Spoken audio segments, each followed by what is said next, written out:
The top stories tonight in Y News. Most Metro Manila mayors support the non-disclosure of COVID-19 vaccine brands in jab sites, but the public expresses skepticism on the new policy. Private companies target to begin their inoculation program for their employees next month.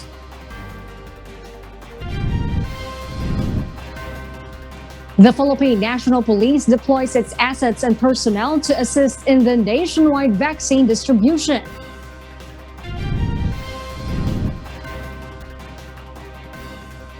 President Rodrigo Duterte mulls over meeting with his predecessors to discuss the issues on the West Philippine Sea.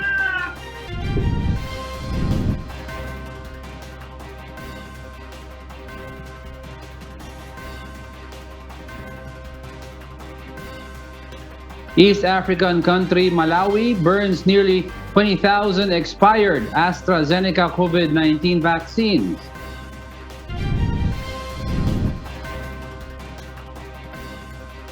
And European countries open their doors to vaccinated tourists. Good evening, Philippines and the world. Today is Thursday, May 20, 2021. I am Harleen Delgado. Join us in the next hour as we deliver today's top stories around the country and in other parts of the world. I'm Angelo Castro III.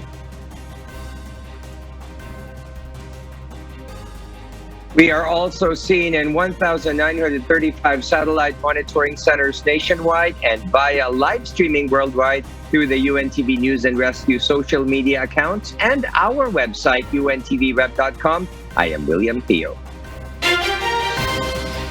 First in the news. Malacanang says it was President Rodrigo Duterte who ordered the Department of Health to push for the non-disclosure of COVID-19 vaccine brands. Rosa Licos explains why. Malacanang defended the policy of the government not to announce the vaccine brand to be used in the vaccination sites and reveals that this directive is from President Rodrigo Duterte himself. Unang-una, si Presidente po nag-utos niyan. Dahil nakita nga po niya yung kawalan ng social distancing dun sa ilang lugar kung saan in-announce ang pagbabakuna ng Pfizer. This following the huge crowds in vaccination sites after announcements were made that Pfizer COVID-19 vaccine would be given, which resulted to violation of social distancing protocols. Apart from this, President Duterte also ordered to use Pfizer COVID-19 vaccines from COVAX facility in vaccination sites located in barangay. Pinag-utos rin po ng Pangulo na ibigay ang Pfizer sa mga mahirap o sa indigent population dahil yan po ang patakaran ng COVAX. Dagdag ni Presidente, ilagay ang Pfizer hindi sa mga mall kundi sa vaccination sites sa mga barangays kung saan mababa ang take-up ng vaccines. Roque also said the policy does not violate the principle of informed consent because the public has been informed about the approved vaccines which were created equal. The palace official also pointed out that the non-disclosure of vaccine brand does not mean lack of transparency because these vaccines underwent thorough studies and trials and have been found effective and safe against COVID-19. The full transparency is the best vaccine is the vaccine that will be given to you. The palace also does not believe that the non-disclosure policy will worsen vaccine hesitancy of the public. Rosa Licos, UNTV News and Rescue. We serve the people, we give glory to God. Most Metro Manila mayors said they will comply with the instruction to withhold vaccine brand information until the scheduled vaccination date for beneficiaries. However, the public expresses skepticism as they were barred from picking the vaccine of their choice. Janice Inhente explains why. The Manila City government is one of those diligently announcing the brand of COVID-19 vaccine that will be used in a particular vaccination site. In fact, a vaccination site in the city was recently flocked by residents when they announced that they would be using Pfizer COVID-19 vaccine. But now, the Manila LGU expressed support on the Department of Interior and Local Government's directive not to announce the brand in public. Quezon City Mayor Joy Belmonte said that they will just inform vaccinees of what brand they will be receiving on the inoculation day. Muntinlupa and Pasay City will also follow the procedure. Since today, Mandaluyong City has not put in their schedule announcement what vaccine they will use. Meanwhile, for Marikina City Mayor Marcy Teodoro, it is important for vaccinees to know the brand of the vaccine that will be injected to them to ensure its medical eligibility. Paano siya magkakaroon ng sapat na panahon na makapagpasya, matingnan yung kanyang medical eligibility kung parang biglaan o para bang bulag siya dun sa bakunang isasaksak sa kanya. Sinasabi natin ligtas lahat naman ito eh. Informed consent ang hinihingi natin para dun sa medical eligibility. Paano kung yung bakunang gagamitin sa kanya ay hindi akma dun sa comorbidities? Navotas City Mayor Toby Chanco intends to appeal the said order. Sana po i-reconsider nila yung panukalang yun. Dapat maging transparent tayo para magtiwala yung tao. Paano naman siya pipili kung di naman niya alam kung anong brand? Ngayon, kung ang sasabihin nila, ipapaalam din pagdating ng tao doon sa site, ganun din naman pala ipapaalam naman ba, di ba ipaalam in advance? But for the public, it is important to have a choice of vaccine. Hindi po ako agree kasi po, kapag tinanggalan po nila tayo ng choice na pumili ng bakuna, kasi bilang tao natatakot po tayo, baka anong mangyari sa atin after ng vaccination po. Kung ako tatanungin, sa katulad namin mga senior, gusto kong mamili. Pero sa nakikita ko po, parang halo-halo na kaya wala naman kami magagawa. The government again assured that any brand of COVID-19 vaccine approved by the Philippine Food and Drug Administration is safe and effective against the deadly virus. Janice Hente, UNTV, News and Rescue. We serve the people, we give glory to God. Meanwhile, the Department of Health measures that vaccine recipients will still know the brand of COVID-19 vaccine as it is their right. Aiko Miguel explains why.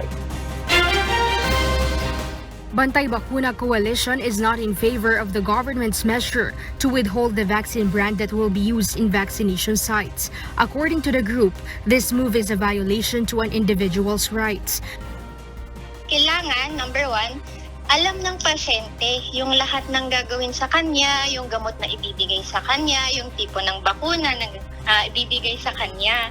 Tapos, kailangan mag-a-agree siya willingly dahil na-i-explain siya ng maayos. Yung hindi pag-disclose nung type of vaccine is a clear violation of this. Tsaka sa mga bakuna po kasi, iba't ibang type.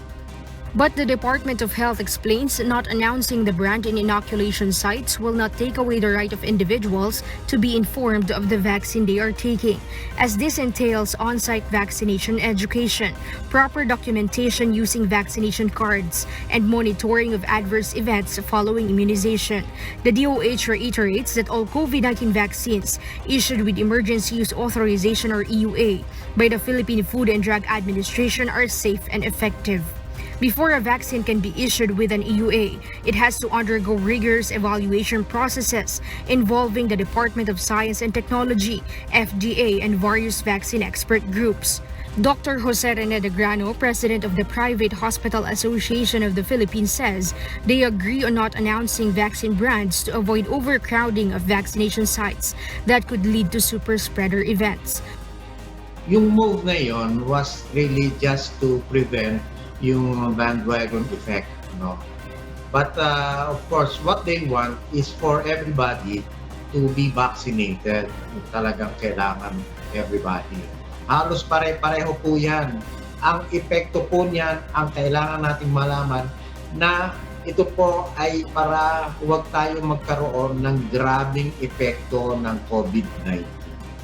On the other hand, according to former advisor to the National Task Force and Health Reform Advocate Dr. Anthony Liachon, it is better that the government should position well the COVID-19 vaccines that will be used for the inoculation of particular sector or priority groups.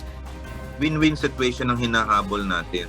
But I think kailangan i-position na kagad way ahead of time by the DOH and the ALG writing a letter to the private sector who among your employees would like to have the Sinovac vaccines na nandyan sa warehouses nila at hindi nakaka-move. Para sa ganon, umandar siya.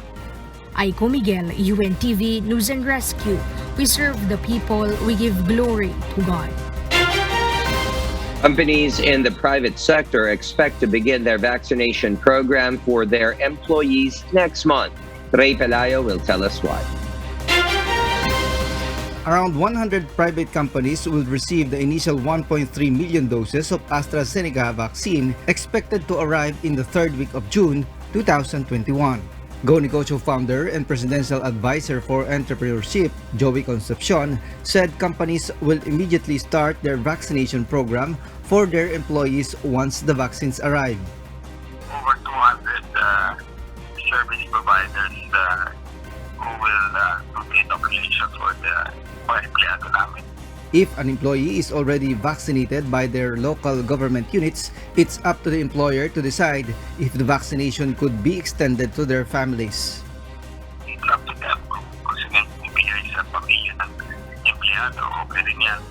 So, pero yung mga rules nun, sa kanila na yan, no? Kasi pinili naman nila yung mga bakuna na to. Other companies might ask for the reimbursement of the vaccine cost, especially if it will be shared to family members. But the palace said that the IATF will discuss on the matter. Pag-uusapan po natin yan, no? Kasi yun nga po, no? Bagamat ang intensyon ay kumbaga cost reimbursement, no? Kinakailangan pag-usapan po yan at linawin dahil ayaw natin magkaroon ng impresyon na binibenta po ang ating mga bakuna dahil hindi po talaga dapat ibenta dahil wala pa pong commercial use authorization ang ating mga bakuna. The employers group said that there are companies that probably ordered excess vaccines to include the families of their employees and even their clients. Concepcion said that around 17 million doses of AstraZeneca vaccine is expected to arrive from June to December this year. Around 6 million is for private sector and 11 million doses for local government units. Concepcion added the importance of vaccination, especially in Metro Manila. Kung makamit natin yung herd immunity sa NCR plan, syempre maluluwagan itong economy natin. No? So, mas maraming industries na pwedeng buksan. Concepcion pegged that number of participating companies at around 500. Ray Pelayo, UNTV News and Rescue. We serve the people. We give glory to God. The Philippine National Police is ready to use its assets and personnel to distribute COVID-19 vaccines across the country. Lea Ilagan reports. Philippine National Police Chief, Police General Guillermo Eleazar orders police commanders to ensure the speedy transportation of COVID-19 vaccines to the provinces. Eleazar said they are ready to help the government deliver the vaccine in the far-flung areas. The PNP Maritime Group has almost 200 floating assets that could be readily deployed. The SAF has 4 of 7 helicopters for this purpose. Bilang tugon sa direktiba ni Secretary Eduardo Año, inatasan ko ang Maritime Group at ang Special Action Force na ihanda ang mga PNP speedboats at helicopters upang magamit sa pagdadala ng mga bakuna sa mga isla at mga malalayong lugar para sa ating mga babayan. Eleazar also ordered ground commanders to prepare a deployment and security plan for the personnel who would assist in the transportation of vaccines. The PNP is continuously coordinating with the Department of Health and Armed Forces of the Philippines for the quick delivery of the vaccines across the country. Makakaasa po kayo ng 24 oras na serbisyo ng inyong PNP para mabilis ang minimithing herd immunity. The PNP underwent workshops and simulation exercises for the safe transportation and distribution of vaccines. Lea Ilagan, UNTV News and Rescue. We serve the people. We give glory to God. The Philippines' total COVID-19 caseload reached 1,165,155 after the Department of Health, or DOH, reported 6,100 additional infections. In its latest bulletin, the DOH said the number of active cases slightly went up to 51,912. Of these cases, 93.1% are mild, 2.1% are asymptomatic, 1.31% are moderate, and 2% are severe, and 1.5% are in critical condition.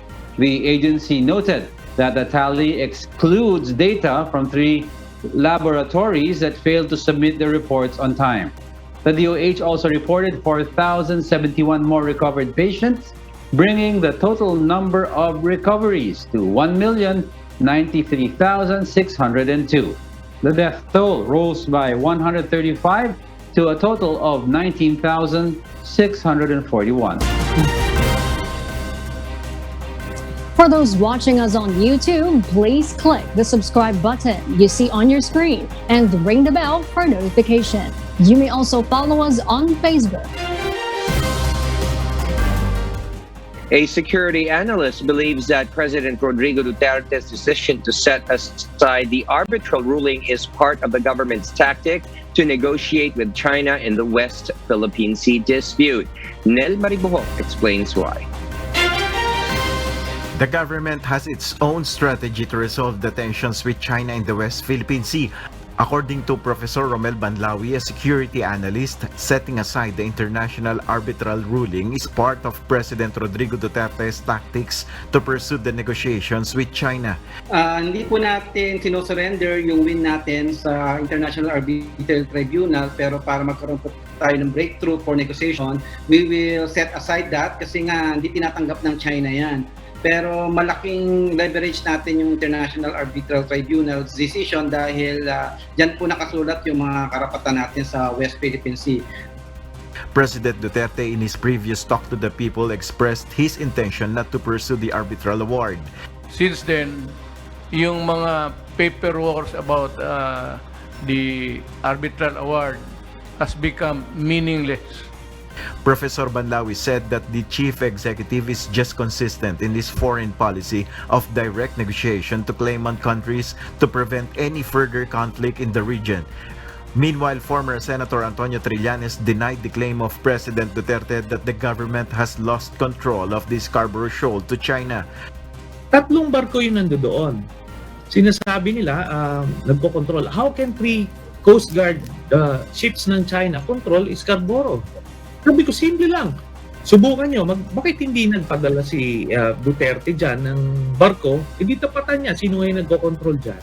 Pwede nilang pasukin yan. Ang daming, kumaga, madidibang ito. But based on study of Professor Banlawi, President Duterte is telling the truth about the status of Scarborough Shoal. Tama po na hindi po nawala ang Scarborough Shoal dahil naninindigan tayo na sa atin yan, na bahagi ng ating teritoryo yan, bahagi yan ng ating exclusive economic zone dahil 190 nautical miles lang yan sa pinaka malapit na landmass ng Luzon. Pero yung control po ng Scarborough Shoal ay nawala na po sa atin dahil yan po ay kontrolado na ng China. The president blamed officials from the previous administration for removing Philippine vessels from the Scarborough Shoal during the 2012 standoff with China. Last Monday, former Senator Juan Ponce Enrile questioned the role of Trillanes in the negotiations between the Philippines and China during the Scarborough standoff. Nel Maribuhok, UNTV News and Rescue. We serve the people, we give glory to God. Meanwhile, President Rodrigo Duterte is considering meeting his predecessors to discuss issues on the West Philippine Sea. This following the proposal of former Senator and Military Chief Rodolfo Biazon to the Senate to pass a resolution to convene the National Security Council due to the confusing stand of the administration on the sea route with China. But the palace said there is no confusion and reiterated that no territories of the Philippines were lost to China under the current government.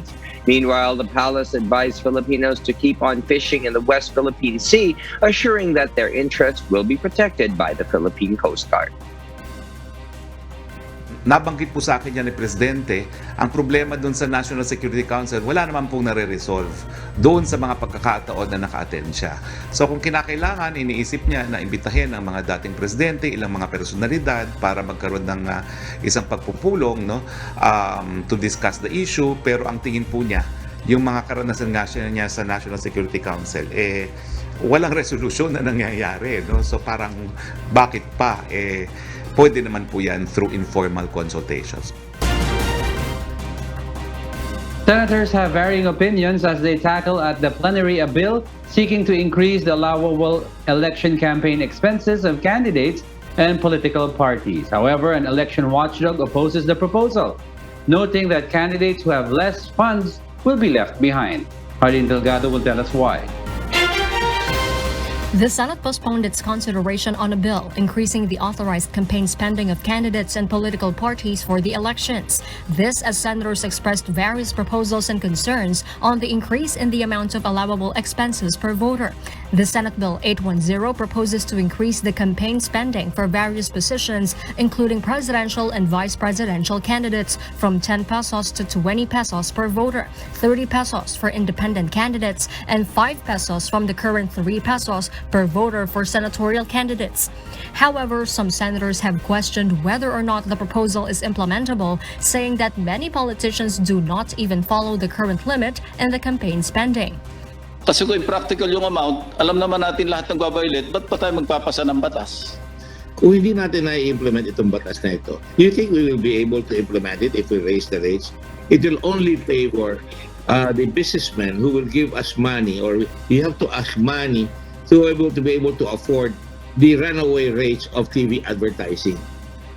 Senate Minority Leader Franklin Dillon suggested to set a standard amount as a campaign expense for all candidates, adding that all candidates cheat. We are kidding ourselves. We set all kinds of limits, but we know that all of us cheat. I mean, not us. All candidates cheat.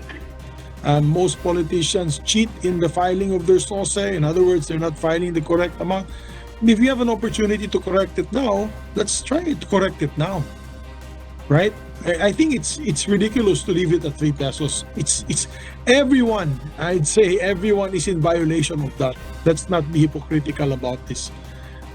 But for Senator Cynthia Villar, who topped the previous senatorial race and was hailed as the richest senator in 2019, winning the election is not about a candidate's wealth. That's the reality of Philippine politics. Huwag nyo sabihin nasa pera yan. Pag winning candidate ka, daming magko-contribute. Pag losing candidate ka, misigastay mo lahat ang pera mo at mayaman ka, hindi ka mananalo. So, doesn't matter, I think. Let's make it reasonable so that we will not cheat. But the election watchdog Contra Daya does not agree with this. The group's convener, Professor Danilo Aro, says the proposal will disadvantage candidates who have less in life.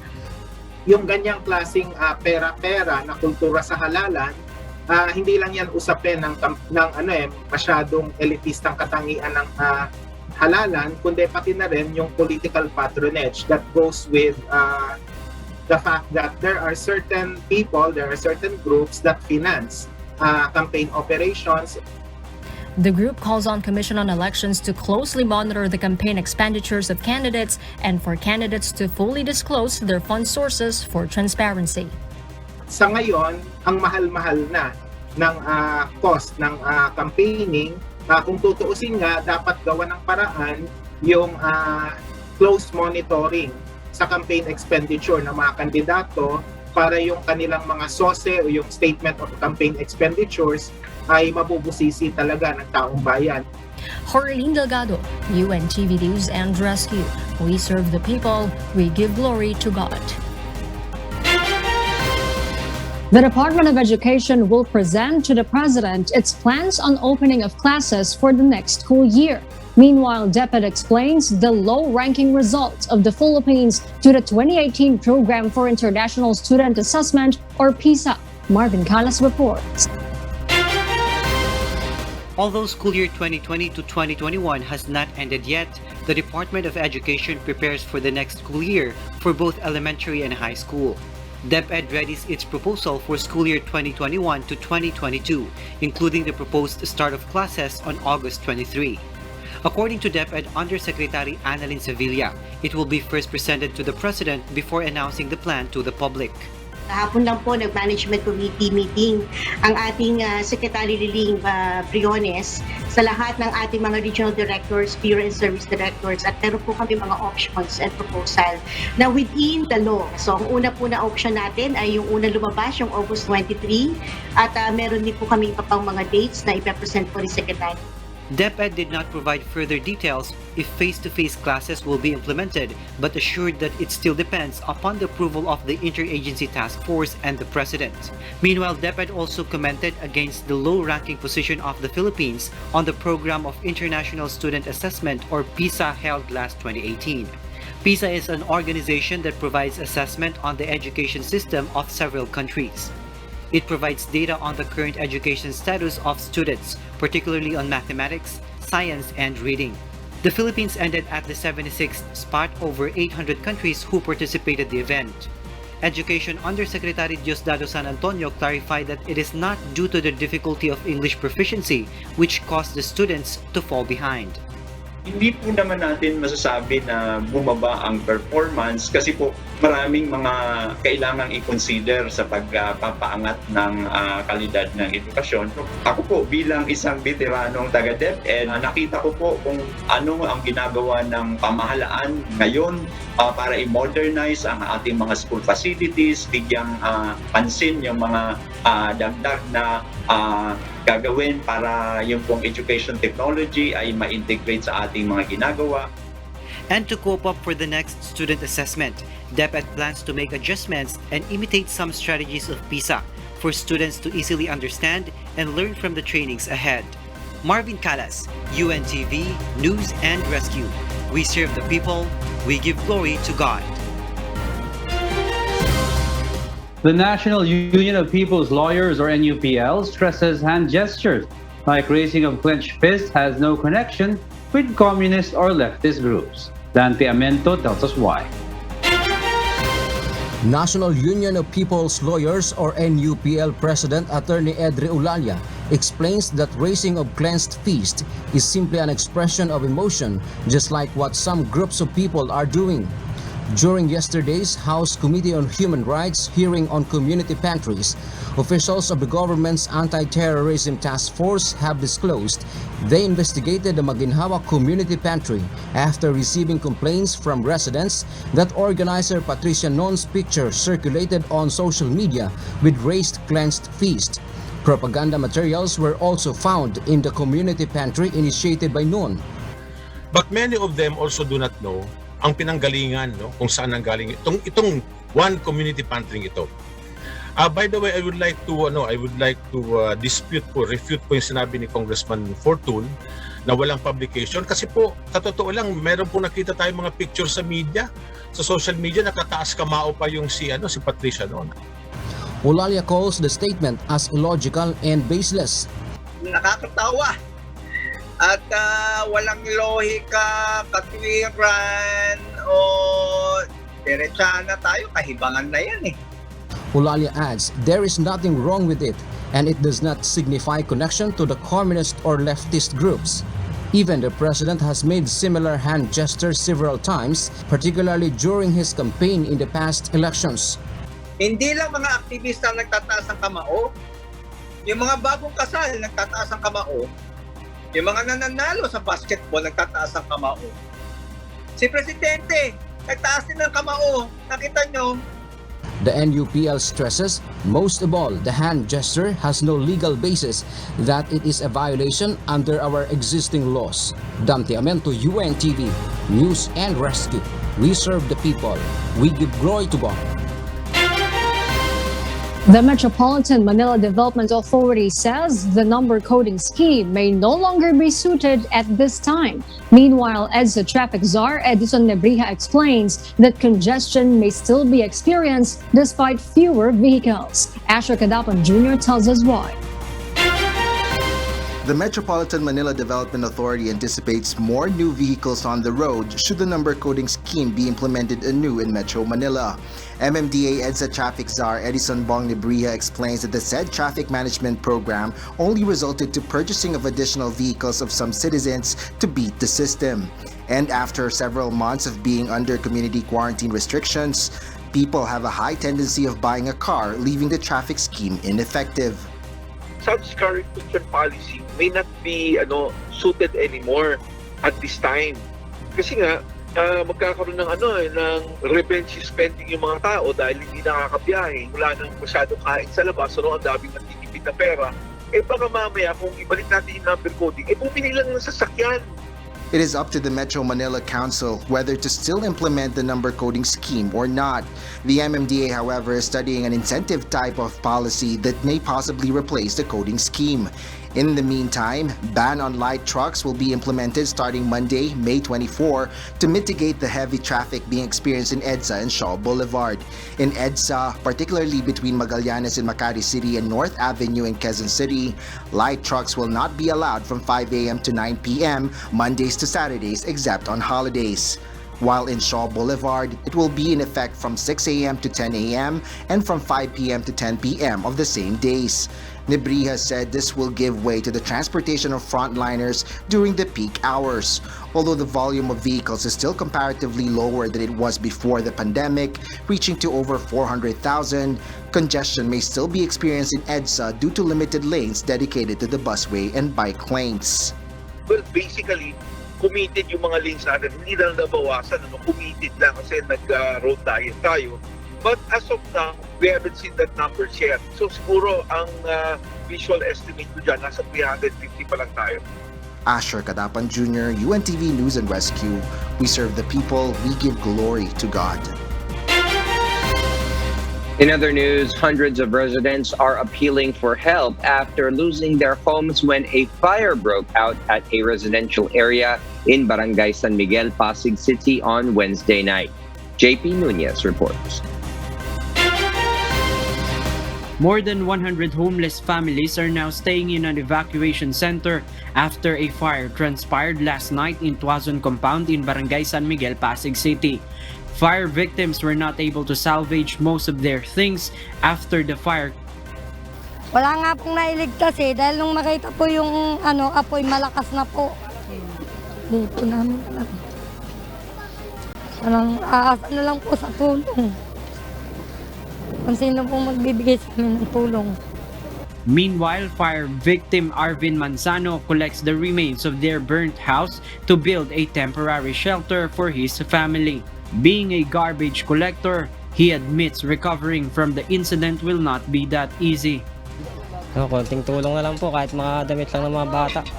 Okay namin kapagkain. Ay, mga nasunog na bakal, yung bibenta na lang pangkain sa kayero. Fire victims staying in the evacuation center have been tested against COVID-19. A community kitchen also serves hot meals for the displaced families. The city government of Pasig assures to give cash assistance to the affected families but no guarantee relocation. Si Mayor Bico po, nagpunta po kaninang umaga at nangako po naman po siya na magbibigay ng financial aid sa mga per family, sa mga nasunugan na 5,000 po. Ang sinabi ng DSWD is kaya po minamadali nila yung processing ng mga bilang ng yung final tally ng mga families para po ma-finalize nila yon and then mabilang nila kung ilan talaga at saka nila ibibigay sa city kung ilan po yung final na bilang. Those who want to donate for the fire victims in Pasig City may coordinate to the office of the Barangay San Miguel. JP Nunez, UNTV News and Rescue. We serve the people. We give glory to God. And for the news abroad, a widespread and significant flood risk continues across the south-central United States from repeated rounds of intense rain and strong to severe thunderstorms. Marie Peñaranda reports why.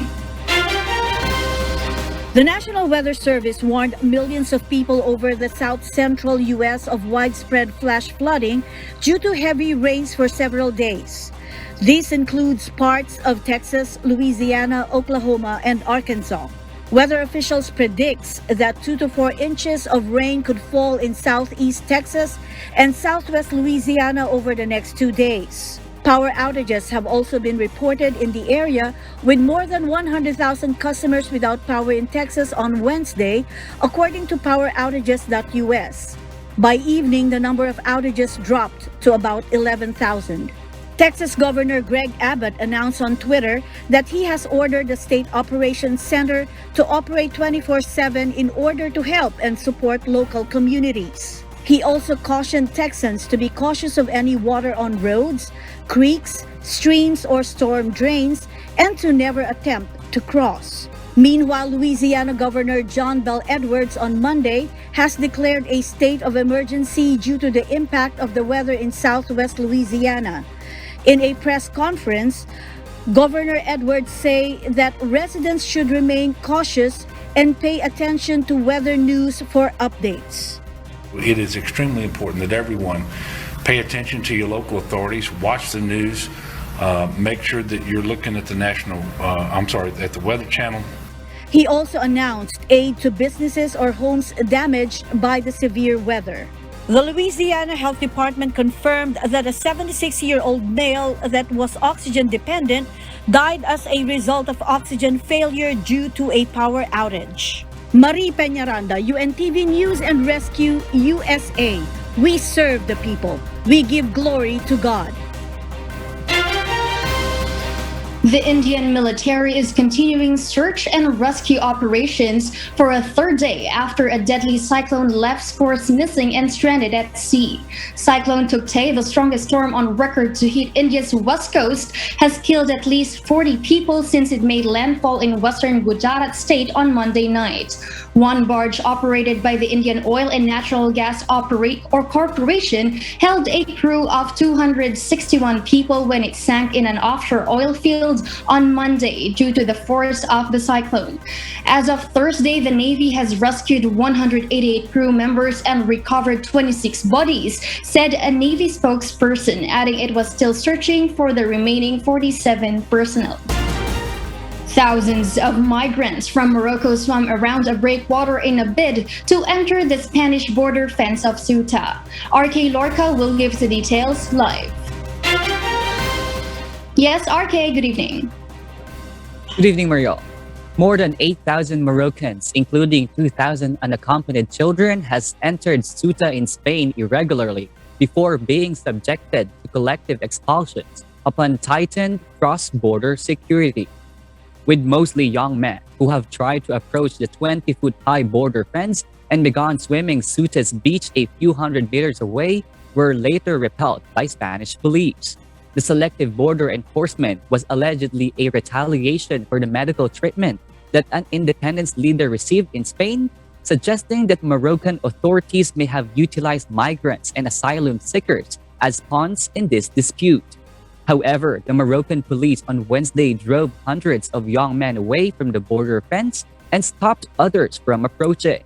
While the Spanish Prime Minister Pedro Sanchez promised to restore order after the said unprecedented surge in arrivals, saying around 5,000 migrants and refugees had already been sent back to Morocco over the last few days. Mariel, the Spanish enclaves of Ceuta and nearby islands on Morocco's northern coast have long been a magnet for African migrants to reach Europe in search for a better life. Back to you, Mariel. Thank you, RK, for that live report. Malawi health authorities have destroyed 1,000 doses of expired AstraZeneca COVID-19 vaccines. Ia De Vera will tell us why live. Yes, Ia, please go ahead.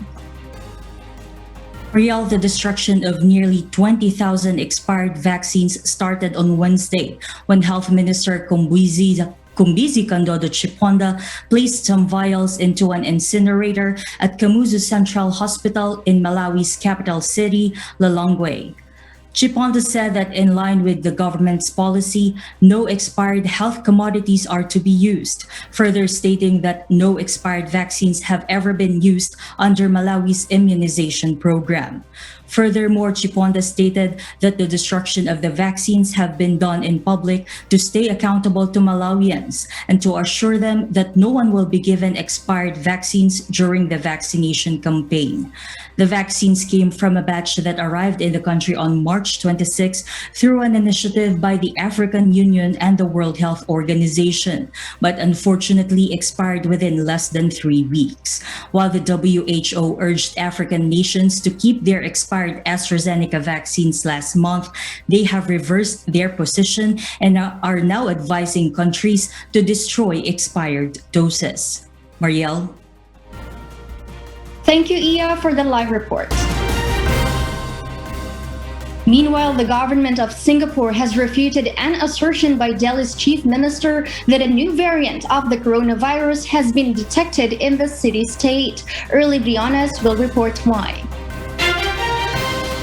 Singapore's Ministry of Foreign Affairs, or MFA, has expressed its disappointment to New Delhi Chief Minister Arvind Kejriwal over his claims about a COVID-19 variant found in Singapore. Mr. Kejriwal had called for a halt to flights, saying a new Singapore strain was extremely dangerous for children. He added that it could result in a third wave of the infection in India. The MFA said it was disappointed that a prominent political figure had failed to ascertain the facts before making such claims. India's foreign minister also responded, saying Mr. Kejriwal did not speak for India. Singapore's health minister said the strains that is prevalent in many of the COVID-19 cases in recent weeks is the B.1.617.2 variant, which originated in India. To curb the spread of the disease, schools have been shut for 2 weeks ahead of the month-long June holidays. Dining in at restaurants has been banned, and authorities have urged employers to allow employees to work from home if possible. Social gatherings have also been limited to 2 people, down from group of 8. Early Briones, UNTV News and Rescue. We serve the people, we give glory to God. The European Union has taken a step towards relaxing travel restrictions for fully vaccinated tourists from outside the 27-nation bloc. Marvy Delfin will give us the details live. Yes, Marvy, please go ahead. Marielle, after a year of halting non-essential travel, EU ambassadors have agreed this morning to ease the criteria required for countries to be considered COVID-19 safe and from which all tourists can travel based on their coronavirus and vaccination status. Australia and New Zealand are 2 of only 7 nations under the existing criteria. According to European Commission spokesperson Christian Wiegand, the EU member states have yet to formally approve the measures recommended by the European Council. However, no precise date has been given for when the borders will reopen. While the European Centre for Disease Prevention and Control is to also give advice on the official list of non-EU countries. The main requirement for would-be travelers is that they must have received a vaccine authorized by the European Medicines Agency, such as the Pfizer-BioNTech, Moderna, and Johnson & Johnson. The EU ambassadors also agreed to implement a new emergency brake mechanism, which will allow member states to act quickly and in a coordinate manner when the risk of COVID-19 increases. On the other hand, virtually all of Europe remains under a level 4 do not travel advisory from the US State Department.